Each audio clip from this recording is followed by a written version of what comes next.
Hair loss has many causes. 90% of hair loss is the genetic type that we see men balding. Females will get it as well. A small percentage have immune-mediated hair loss and scarring hair loss.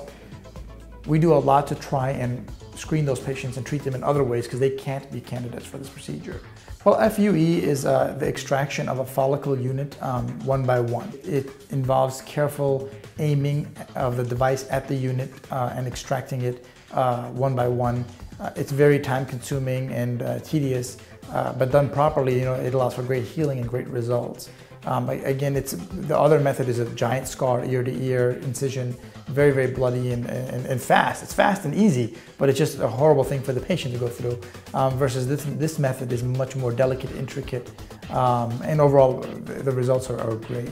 If you're talking about FUE and it's something you're interested in doing, you need to have at least a good amount of area in the back of your scalp to donate. It's the same criteria as the strip surgery criteria.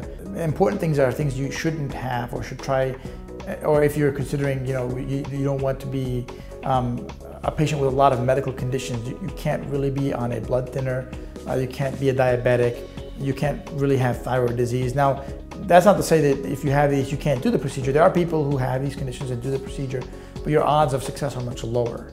In general, you want it to be an overall healthy person who undergoes this procedure. It is elective, it is cosmetic. The recovery time for this procedure is dramatic compared to the other procedure. The other procedure, you'd have this giant stitch that was painful and would stay in for 2 weeks. In this procedure, usually you have a Band-Aid on the back of your scalp. Band-Aid comes off in a day, maybe 2 days, and you can go back to work the next day. If you're okay with a Band-Aid, a lot of people are, they just get a Band-Aid, go to work the next day, and it's like nothing's happened. There are other ways to do this. They're not permanent. Whatever you do, you're going to do it every day versus our method is permanent. But we like to make sure the patient's informed about their options before they actually undergo this procedure.